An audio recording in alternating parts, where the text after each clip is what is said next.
Introduction two variable control chart के अंदर हम लोग कॉमनली यूज्ड कंट्रोल चार्ट, जिसमें हम लोग बताए थे आपको कि डेटा दो किस्म का होता है, एट्रीब्यूट, वेरिएबल।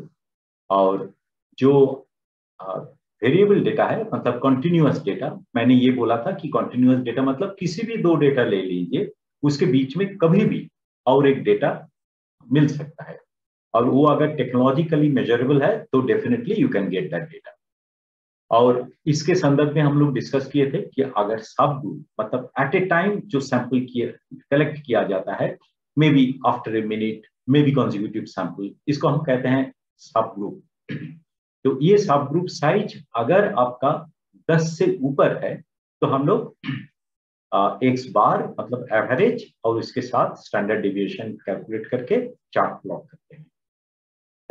लेकिन अगर मानिए कि आपका सब ग्रुप साइज 10 के नीचे है तो हम लोग उस केस में रेंज चार्ट यूज करते हैं स्टैंडर्ड डिविएशन के जगह में, और रेंज को हम लोग वेरिएशन का मेजर के हिसाब से लेते हैं।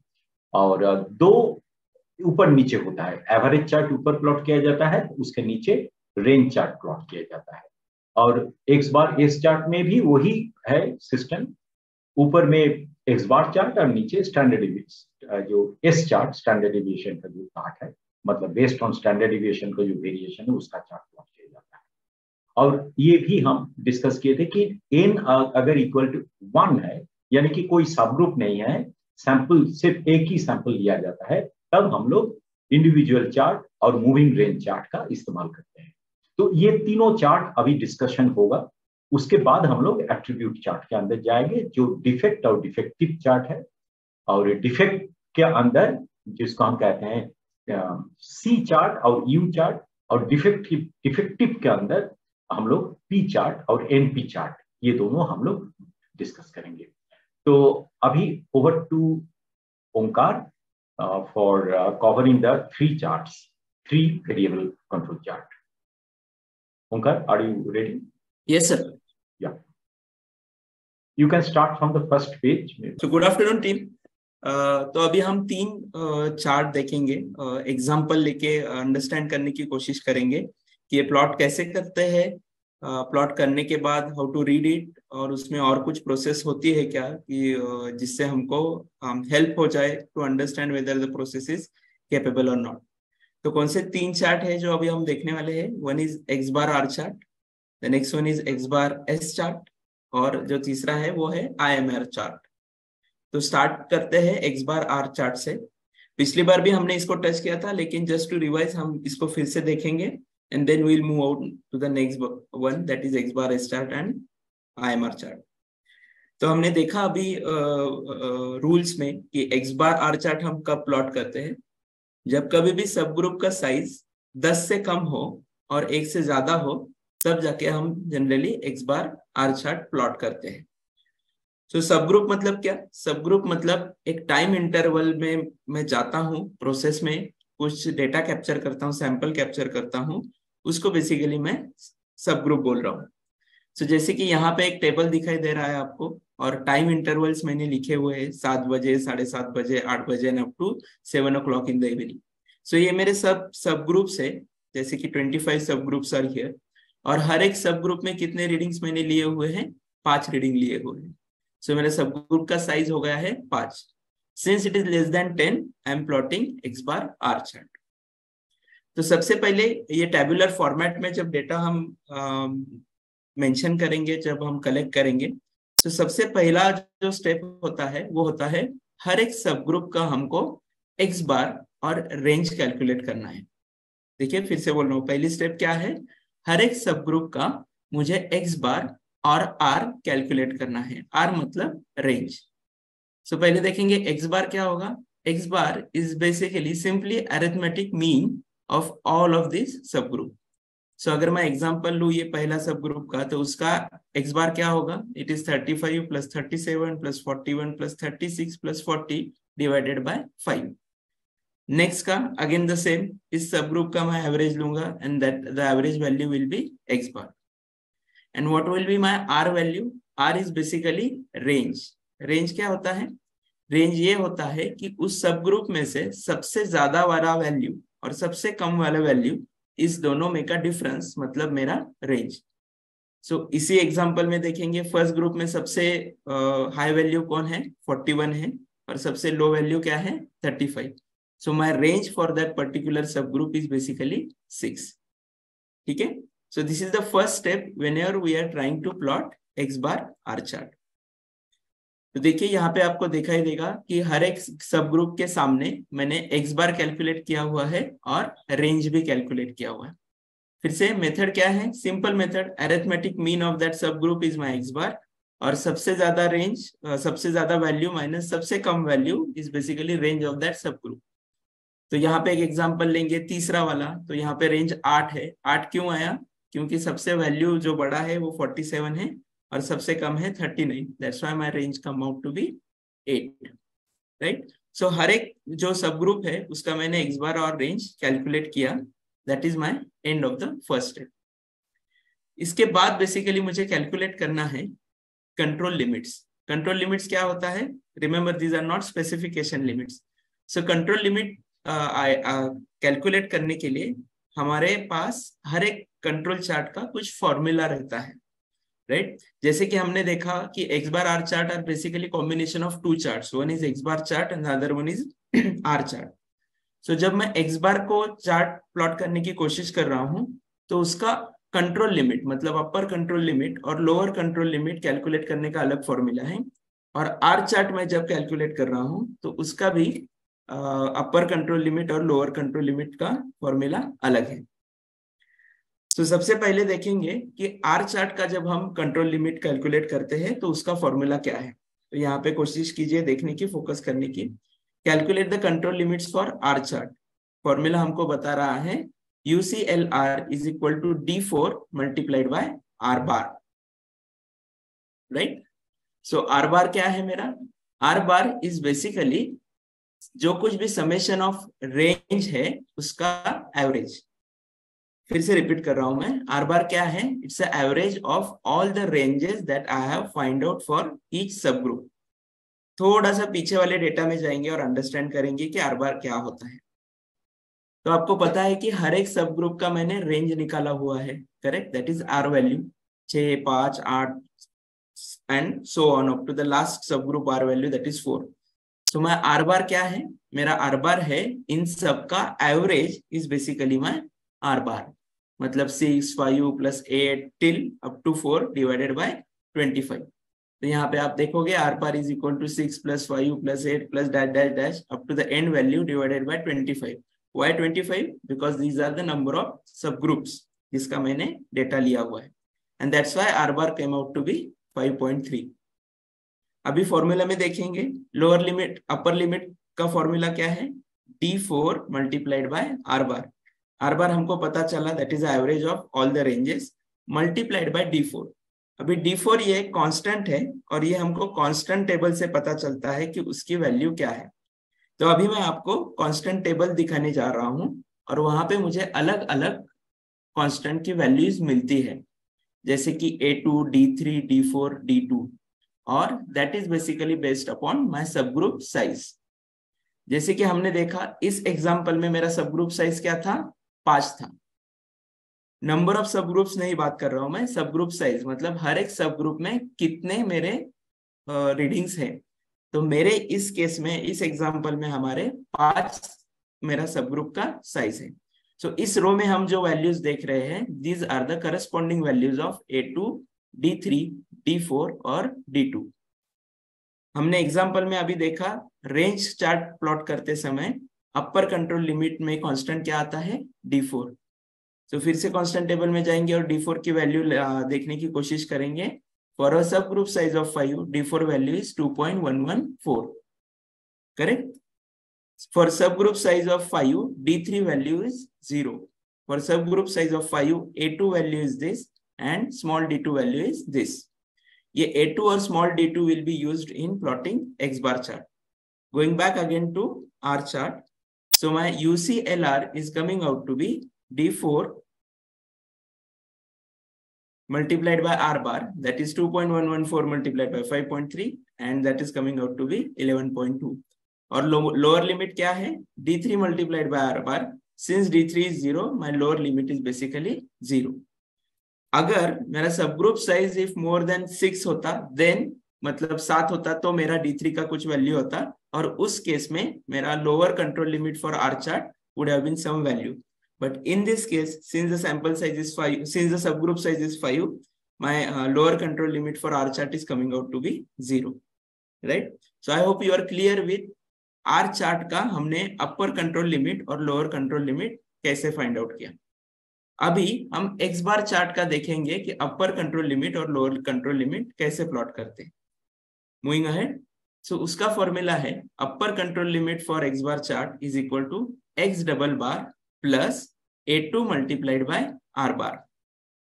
देखिए फिर से, upper control limit of X bar chart that is UCLX is equal to X double bar plus A2 multiplied by R bar. एक एक देखने की कोशिश करेंगे इसमें terminology. A2 you will get it from constant table. R bar we have already calculated. R bar क्या था? सब रेंज, हर एक सब ग्रुप का जो रेंज था उसका एवरेज इज बेसिकली R बार. और X डबल बार क्या है? X double bar is basically average of average.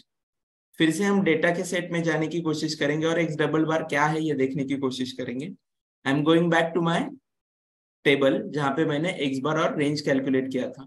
So R बार मुझे पता है इस कॉलम का बेसिकली एवरेज है. X डबल बार क्या है? तो X बार का average, that's why it is called as an XD bar और X डबल बार.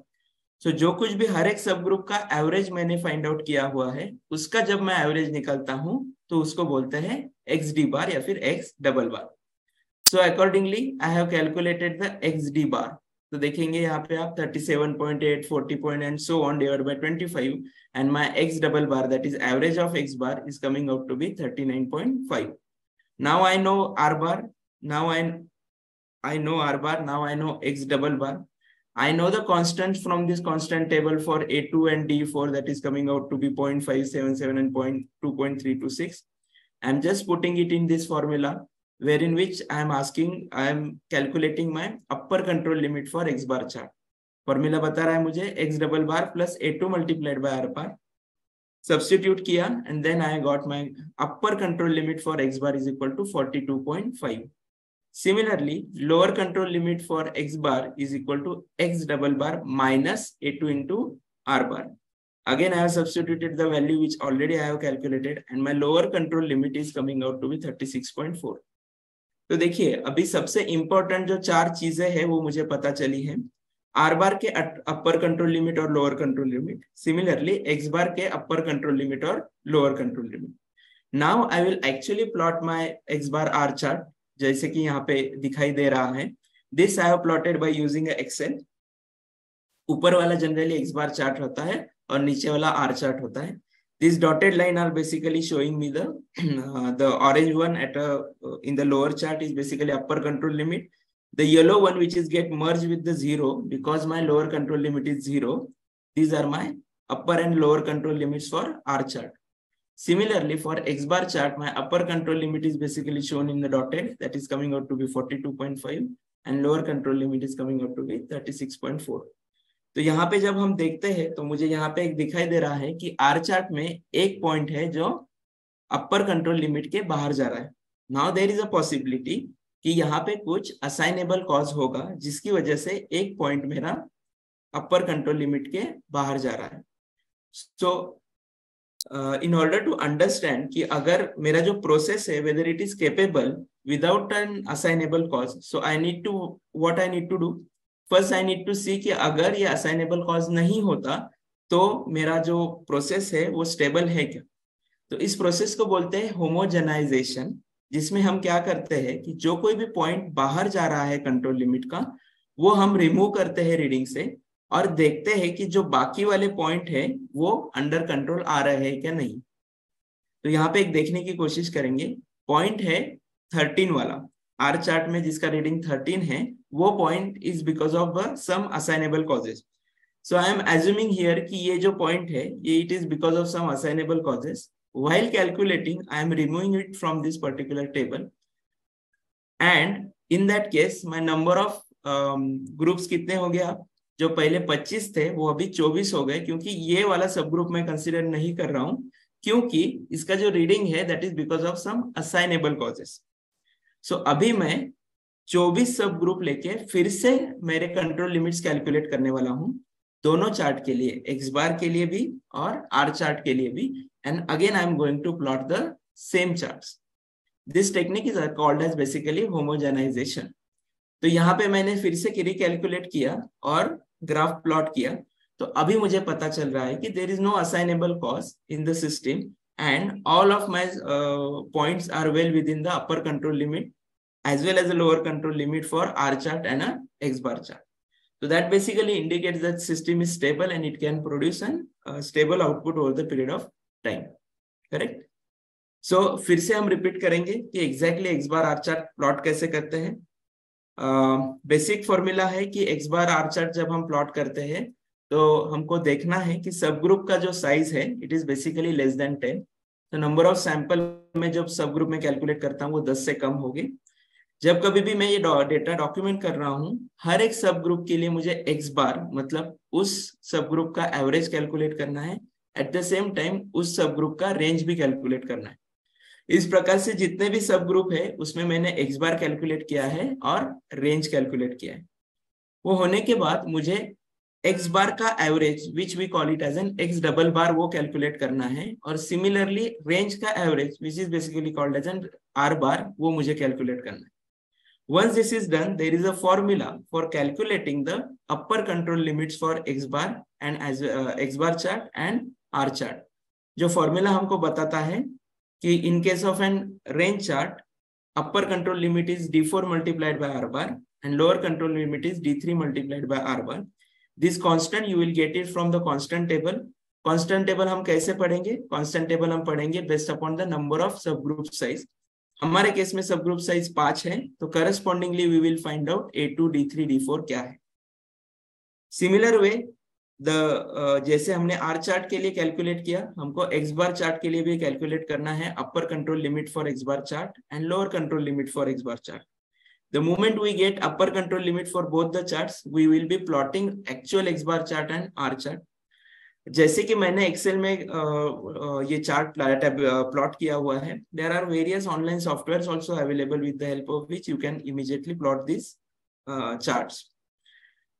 ये चार्ट प्लॉट करने के बाद मुझे यहाँ पे एक पता चल रहा है कि एक पॉइंट है आर चार्ट का जो आउट ऑफ कंट्रोल लिमिट जा रहा है, उसको मैं बोल रहा हूँ कि शायद ये because of some assignable causes की वजह से ये बाहर जा रहा है। तो वो पॉइंट जब कभी भी मैं मेरे मेन कैलकुलेशन से डिलीट करता हूँ and again I do the recalculation कि जो बाकी बचे हुए 24 रीडिंग्स है whether they are in following under the upper control limit और lower control limit, I have recalculated all my control limits and plotted the chart again, and then I could understand कि yes, there are no as such more than 25% of the point going outside the control limit, so that indicates it is basically a stable system, right? There is another task how to identify whether the system has an assignable cause or not. So उसके लिए कुछ rules है, that rules more or less remains the same irrespective of the chart that you are looking at. So rule क्या बताता है? पहला rule है if there is a one point outside plus or minus 3 sigma limits. Plus or minus 3 sigma limits मतलब क्या? हमारे case में अपर control limit और लोअर कंट्रोल लिमिट। सो एक भी पॉइंट अगर अपर कंट्रोल लिमिट से ऊपर या फिर लोअर कंट्रोल लिमिट के नीचे होगा तो there is definitely an assignable cause which was happening in our case, जो हमने अभी डिस्कस किया। अनदर अपॉर्चुनिटी क्या है असाइनेबल कॉज होने की? 8 सक्सेसिव कॉन्जिक्यूटिव पॉइंट्स अबव और बिलो सेंटर लाइन, जैसे कि इस डायग्राम में दिखाई गया है कि 8 सक्सेसिव पॉइंट्स है वो आइदर अबव है या फिर बिलो सेंटर लाइन है। अगर ऐसे होता है तो yes there is a possibility of assignable cause present in your system. What is the third rule? Third rule से 6 और more consecutive points steadily increasing और डिक्रीजिंग। 6 या फिर उससे ज्यादा पॉइंट्स कॉन्जिक्यूटिव पॉइंट्स अगर डिक्रीजिंग या फिर इंक्रीजिंग ट्रेंड में हो तो yes there is a possibility of assignable cause। यहाँ पे मैं सेंटर लाइन की बात नहीं कर रहा हूँ, whether it is below center line or above center line doesn't matter। 6 points in a row showing some kind of a trend either increasing or decreasing, there is a possibility of assignable cause। Next rule, 2 out of 3 successive points beyond two plus और minus 2 sigma limits, जैसे कि यहाँ पे दिखाए गए हैं कि 2 या फिर 3, 2 out of 3 सक्सेसिव पॉइंट, मतलब 3 जो सक्सेसिव पॉइंट है उसमें से अगर 2 पॉइंट बियॉन्ड प्लस और माइनस 2 सिग्मा लिमिट्स गए तो there is the possibility of assignable causes. ये मैं रीड कैसे कर रहा हूँ, देखिए ये ऐसे ट्रेंड जा रहा है, एक पहला point, second point, third point. So out of this 3 successive consecutive points, 2 of which are going out of plus or minus 2 sigma limits. Here also you can see ये एक पॉइंट है, उसके बाद ये है, उसके बाद ये है। So 2 out of 3 consecutive points are going above or below plus or minus 2 sigma limits. So yes, there is a possibility of assignable cause. And what is last rule? It basically says 15 consecutive lines within plus or minus sigma on either side of the center line. Centre line के plus और minus 1 sigma में अगर consecutive 15 points हो तो भी that is an indication that yes there is a possibility of assignable cause in your system, correct. So this was about an X bar R chart, जिसमें हमने देखा कि कंट्रोल लिमिट्स कैसे फाइंड आउट करते हैं। कंट्रोल लिमिट्स फाइंड आउट करने के बाद what are the different calculations, plot करने के बाद हम रीड कैसे करते हैं, and how do we understand basically whether there is a assignable cause और no. There is a possibility कि अगर कुछ असाइनेबल कॉज है तो वो हम निकालते हैं कैलकुलेशन में और देखते हैं कि बाकी के point whether they are under the control limits और not. That process is basically called as an homogenisation, जिससे हमको पता चलता है कि whether my system is within the allowable limits और not, correct. So this was about X bar R chart. Just to quickly revise, X bar R chart में हम क्या करते हैं, जब कभी भी मेरा सब ग्रुप का sample size is less than 10 we plot X bar R chart, correct. So I hope you are clear with what do you mean by X bar R chart. We'll move to the other chart, and then probably for all of these 3 charts, if you have any question, you can ask.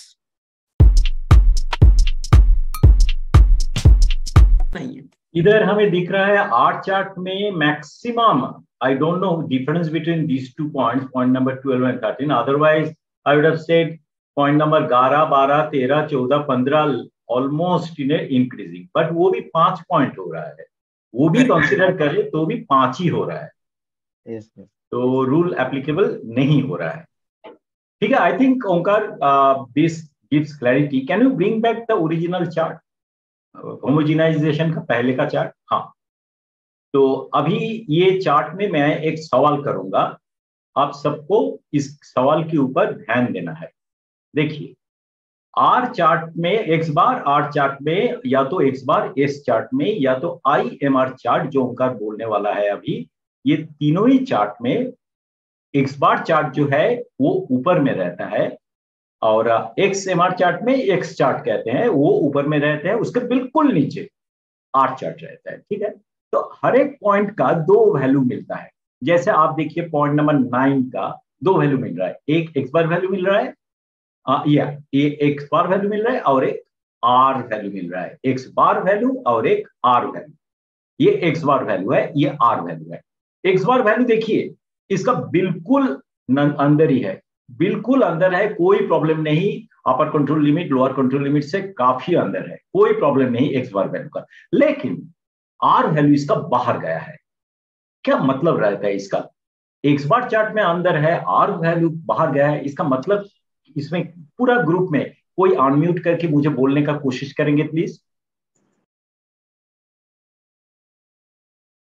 Point number Omkar, point number 9 है ना? Point number 9 से, ठीक है। Anybody from among all, पूरा participant जो है सबको open करना हो ये क्वेश्चन के लिए, मुझे बताइए कि पॉइंट नंबर 9 में क्यों ऐसा हो रहा है कि एक्स बार वैल्यू बिल्कुल अंदर लेकिन आर वैल्यू बाहर जा रहा है? इसका मतलब क्या है, फिजिकली क्या मतलब है?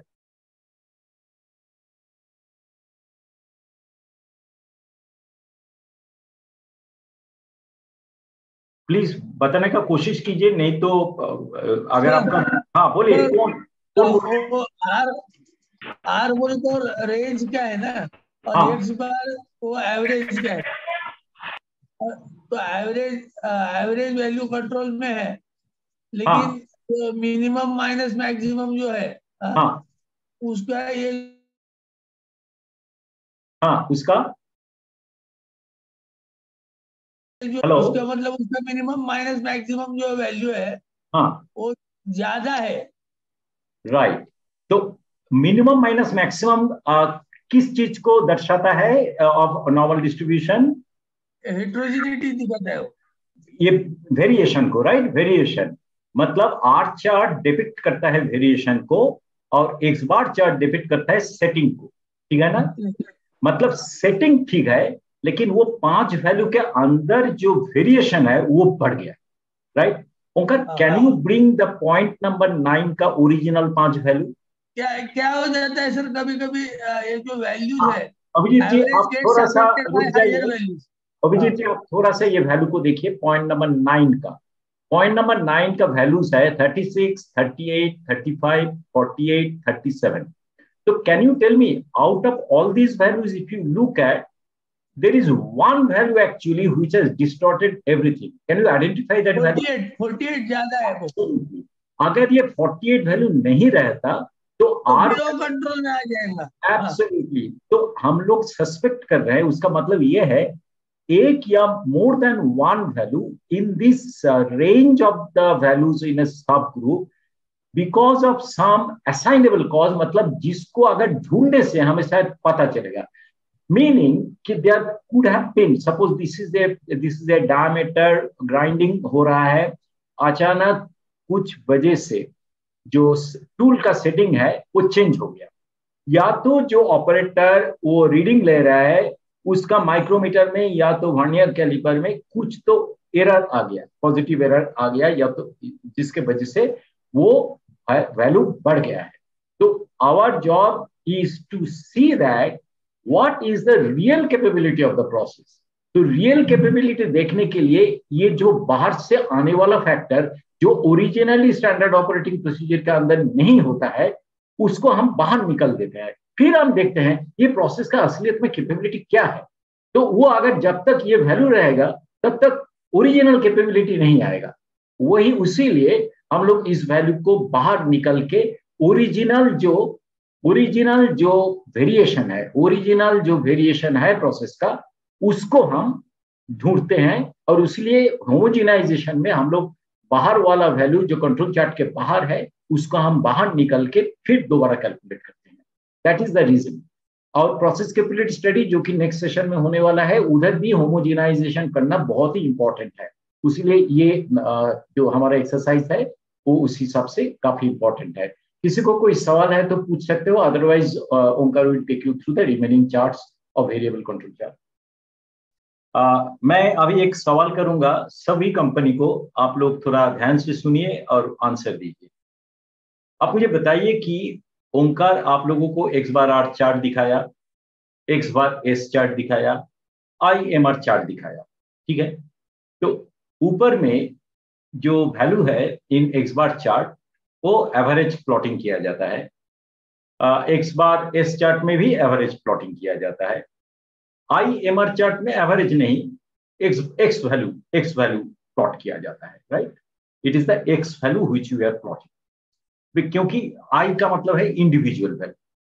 अभी मेरा सवाल आपसे यह है कि क्या हमने upper spec limit lower spec limit को सुपर इंपोज कर सकते हैं एक्स बार चार्ट में? यस और नो, अनम्यूट करके मुझे आंसर दीजिए। क्या मैं एक्स बार चार्ट के ऊपर अपना अपर स्पेक लिमिट, स्पेसिफिकेशन लिमिट बोल रहा हूं, हाँ, not control limit, control limit तो ऐसे ही दिख रहा है, मैं पूछ रहा हूं कि एक्स बार चार्ट में क्या मैं upper spec limit lower spec limit को सुपर इंपोज कर सकते हैं? मानिए कि दो रेड लाइन दिया मैंने, अपर स्पेक लिमिट और लोअर स्पेक लिमिट, क्या वो कर सकते हैं?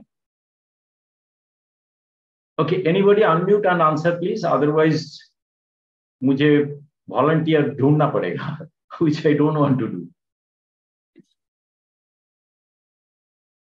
Hello. हाँ बोलिए बोलिए Kuldeep. Yes, sir. We can do, but the number of subgroup is 1. नहीं, मेरा सवाल था क्या मैं एक्स बार चार्ट में upper spec limit lower spec limit को सुपर इंपोज कर सकते हैं एक्स बार चार्ट में, ये वाला सामने जो दिख रहा है कुलदीप? नहीं कर सकते सर। क्यों नहीं कर सकते हैं? आंसर इज राइट, क्यों नहीं कर सकते हैं?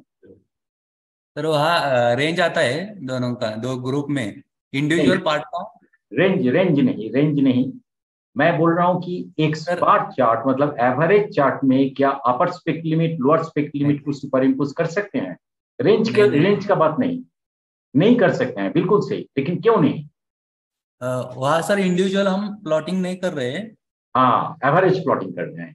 एवरेज का मतलब है ये हर एक जो पॉइंट है ये centre of gravity of data, यानी कि ये जो पॉइंट मानी कि हम लोग एक पॉइंट दिख रहे हैं पॉइंट नंबर 4 का कुछ डेटा होगा शायद 37.5 ऐसे कुछ होगा, लेकिन ये डेटा के अंदर 5 पॉइंट है।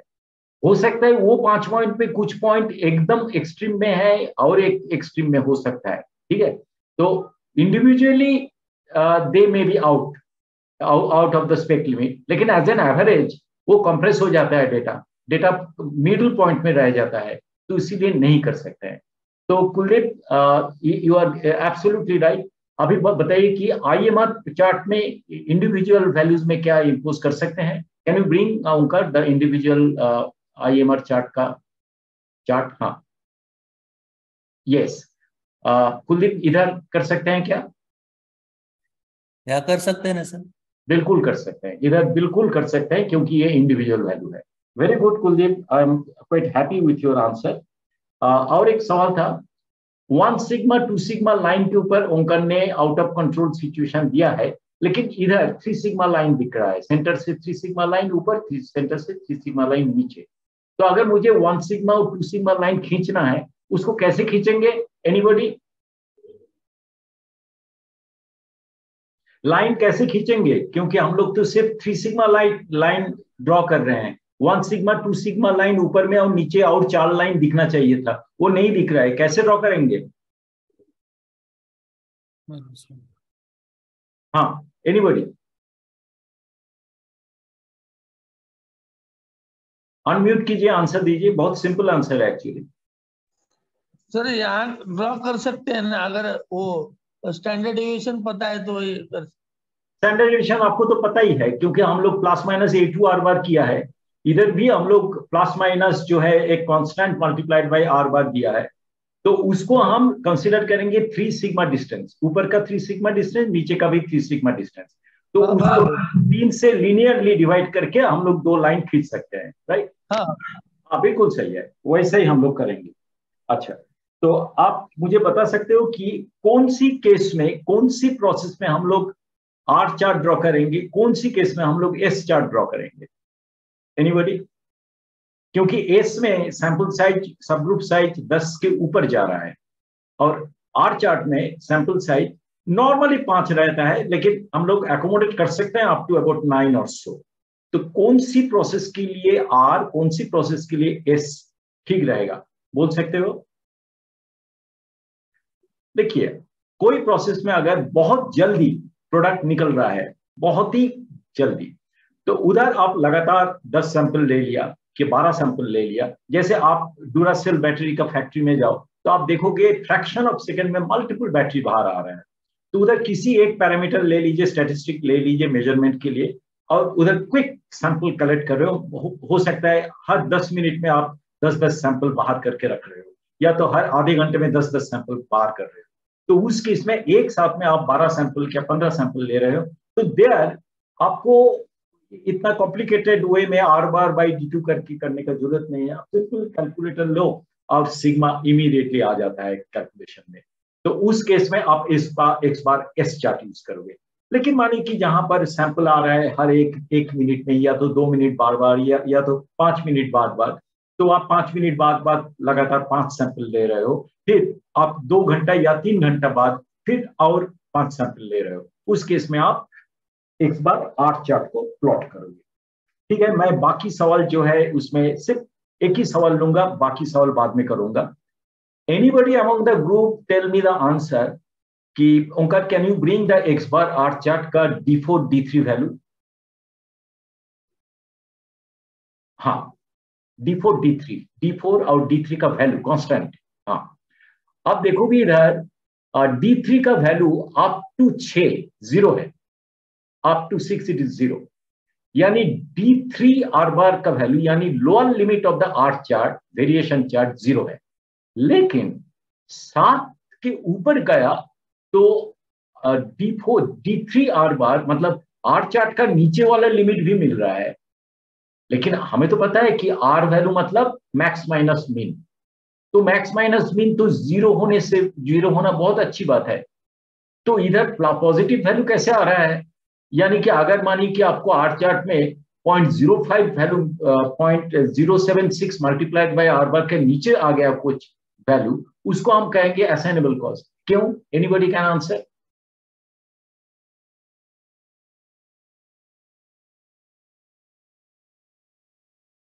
ये इसका आंसर एक्चुअली अभिजीत जी आपको देना चाहिए था,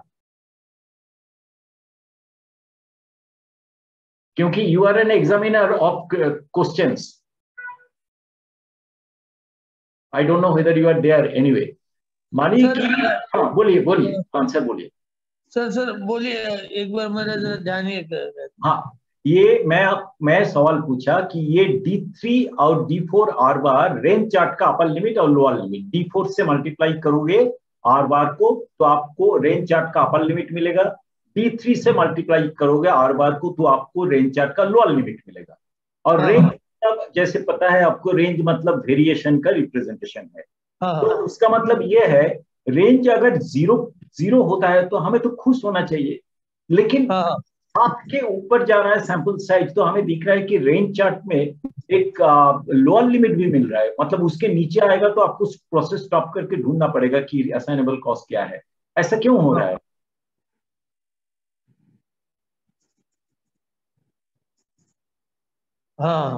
रेंज यानी कि आप अगर एग्जामिनेशन का टेस्ट रिजल्ट देख रहे हो और आपको अचानक दिख रहा है कि लगातार सारे क्वेश्चन पेपर में मार्क्स एकदम एक सेम मार्क्स आ रहा है, सेम आंसर, तो आप डाउट नहीं करोगे क्या? वो कॉपी कैसे? उसमें मैं आपको ही पूछा और सब छोड़ के कि यानी कि इसका मतलब हो गया कुछ तो वजह है जिसके वजह गड़बड़ से है कुछ तो। हाँ, इनका मतलब गड़बड़ है कुछ तो, मतलब हो सकता है ऑपरेटर बिना देख के सारे रीडिंग एक साथ में दे दिया है। रीडिंग गलत डाल रहा है।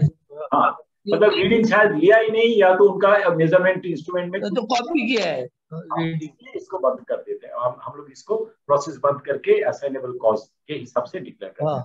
Thank you very